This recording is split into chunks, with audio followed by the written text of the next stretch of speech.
So just before we get started with this video, I am right now running my big $100 off discount due to Black Friday season on my big Photoshop for landscape photographers post-processing course.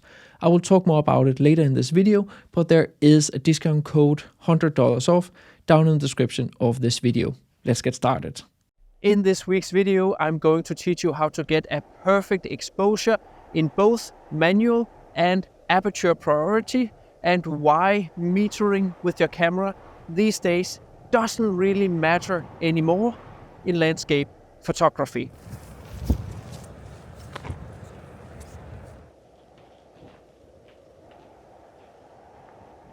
So what I want to begin with is just to show you the different metering modes and why they in reality doesn't really matter for us landscape photographers. So I have my composition right here, and as you can see, I am in metering mode on back of my screen here.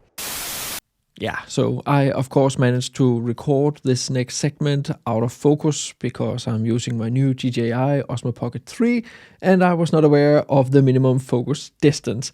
But let's just go through the metering modes on the camera. So here is the menu for the metering modes. The first one is called multi, and it simply just focuses mainly on the middle, but takes the sides into consideration too. The next one is called center, and it is prioritizing the middle part. So it tries to expose for the middle section of the frame. The next here is called spot, and you can simply just move that one around depending on, let's say, where you focus. The camera will meter based on the input lighting it gets from that specific area. This one is called entire screen average, and it simply just takes your entire scene into consideration when it meters the scene. And this last one here is called highlights, and it goes without saying that it tries to preserve it meters for the highlights of the screen. You can also see if I change between these different metering modes, the exposure of the screen changes. So as you can see, I'm in aperture priority, and I've simply just chosen the first of the different metering modes. Because I'm in aperture priority, I can simply just turn my exposure compensation wheel, and then I get a brighter exposure, or if I turn it down, a darker exposure. And because I'm in aperture priority, it's the shutter speed that changes because I've locked the ISO and I've locked my aperture. So the only thing you can compensate for with exposure compensation is the shutter speed. And likewise, if I change to shutter speed priority, then it is my shutter speed that I can manually change, as you can see, up and down. And then the camera compensates with the exposure by changing the aperture. So if I change my shutter speed, it changes the aperture automatically based on the exposure that I have set with the exposure compensation wheel. You can also see I have my zebra stripes on. It's very important that you go into your menu and put on the zebra stripes. I use the value 100. By using the value 100 with my zebra stripes, as long as I see the zebra stripes, I'm not blowing my highlights. However, if I go beyond the zebra stripes, then I'm clipping or blowing the highlights. And again, by moving my exposure compensation wheel, you can see that right here, I'm beyond the zebra stripes. I'm blowing my highlights. And if I turn down my exposure compensation wheel, now I see my zebra stripes, and then I should have a proper exposure. If I turn on my histogram, you can also see the histogram looks nice. I'm exposing to the right without clipping the highlights. So you can see here, if I turn down my exposure compensation wheel, I push all my information to the left, and that means I am underexposing my photo. And if I am turning my exposure compensation back up, I'm pushing all the information to the right, and in that way I'm overexposing. And right now I'm clipping my highlights. I just want to bring it down to where I can see on my histogram that I'm just not touching the right side of the histogram. The main reason why all these different metering modes does not matter is that no matter what metering mode you change to, you will still have to expose to the right, whether you're shooting in manual or aperture priority. exposing to the right, and here the right of the histogram, you will just have another place to start from. So let's say you choose the metering mode that makes sure that you do not blow your highlights. If you change the exposure compensation wheel, you can still blow the highlights, but you just start from a lower exposure, a darker exposure, than if you use some of the other exposure or metering modes. Now, it is important for me to emphasize that if you are a wildlife photographer or shoot any other kind of photography, then yes, metering mode can matter quite a lot or help you out. That's basically what it is. It's a tool to help you out in different situations. But for landscape photographers, we usually have plenty of time to set up the camera, set up our settings, and expose correctly to the right. And then, because we overexpose a little bit without clipping the highlights, we can bring that brightness down in Photoshop or Lightroom, and then we should theoretically get a more clean photo, clean for noise, that is. So now the sun is coming out, and it's just about getting the photo, which is super easy. So I am in Aperture Priority, and because I'm in Aperture Priority, I just need to change my exposure compensation wheel up and down, and you can see I have my little histogram right here.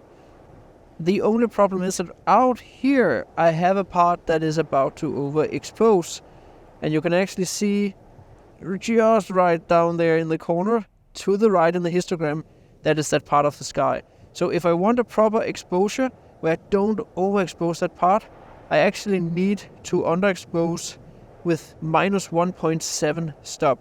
So I'm just going to take this photo. However, I will also get a little bit cleaner exposure by taking one where I'm overexposing it a little bit. I can then put those two exposures together in Photoshop with luminosity masks, and then I have a section of the photo that is not overexposed, and then the section of the photo that is overexposed in the bright exposure won't be overexposed anymore because I use the darker exposure. So be sure to stick around where we go to another location and I'll show you how to get a perfect exposure in manual mode. But if you want to learn how I edit my photos, be sure to enroll in my big Photoshop for landscape photographers post-processing course.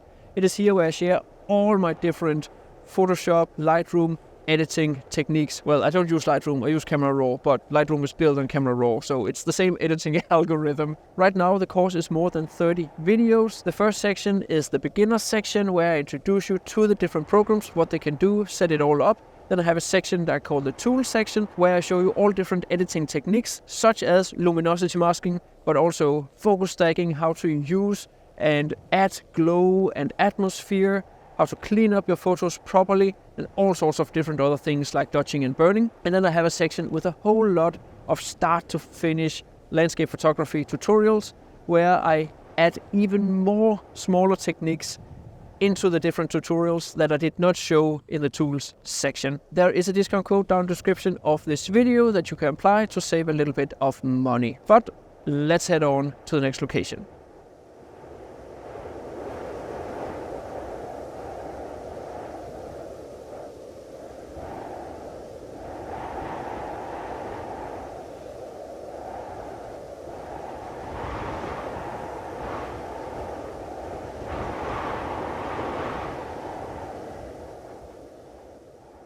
The light really was on our side this evening. We got the most beautiful red colors on the mountains. So I also went down to the ocean at these rocks to get some of these long exposure streaks of the water when the waves came crashing in. And when the waves retreated back into the ocean, these streaks occur when you use a slow shutter speed. I really like that S-curvy leading line from lower right corner and into the frame. And if you want to know how I compose photos like these, be sure to get my 2 ebooks on composition in landscape photography. Super easy to read, minimal text, loads of examples, as to get to the point fast. And in the last chapter I summarize everything that we have learned throughout the ebook. There's a link to it down in the description of the video.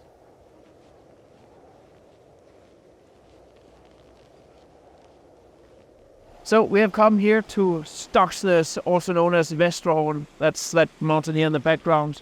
And right now we have the most beautiful sunrise, winter sunrise that lights up the mountains here in the most beautiful red color. I've moved a little bit further back. We have just been standing up here in the background and photographing the reflection of the mountain. As you can see, it comes out here when the water comes up to the beach and then it pulls back. We get this beautiful reflection shot. But I wanted to catch something with some waves in front. And as you know, I've never made things easy for myself. So obviously I found a foreground where all the waves, because we are moving towards high tide, is coming in and covering everything up. So talking about exposure. Generally when I'm around the sea, I always photograph in manual mode. The reason for this is that if I photograph in Aperture Priority, whenever the waves come in, the exposure starts to change, because obviously the light meter that is built into the camera will register that due to the foam on the sea, on the waves, that the scene is getting brighter than the dark rocks here in front. This means that it will compensate for that extra brightness by increasing the shutter speed, so I get a faster shutter speed. And obviously when I photograph around water, I want to make sure that I have the shutter speed that I have. Being a little bit distracted because I'm looking at my camera right now when the waves are coming in. So the point is I shoot in manual and then I figure out what exposure that I need. So I first choose my shutter speed, and right now I want, when the waves come in, around 1/3 of a second to half a second. And then I choose ISO 100 because I want as low as ISO as possible. And then obviously I make sure that my aperture is whatever it needs to be. So to get this specific photo here, I simply just change to manual mode. Then I put in my settings. Right now it's ISO 100, f14, just before it was f13. And it gives me a shutter speed of 0.4 seconds. I really like how the water looks, the flow of water, from like 1/3 of a second to half a second when I'm shooting very wide angle. It all depends on the combination of the scene you're photographing, how close you are to the water. And here comes a wave.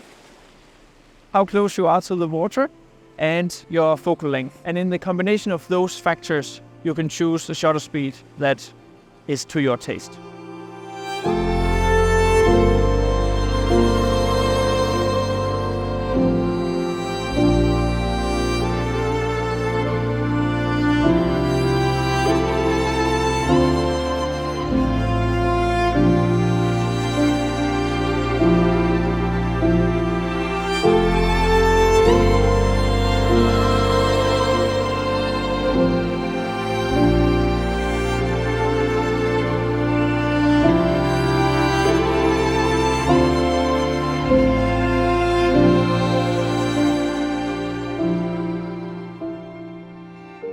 If you want notifications about when I announce new workshops, be sure to subscribe to my newsletter.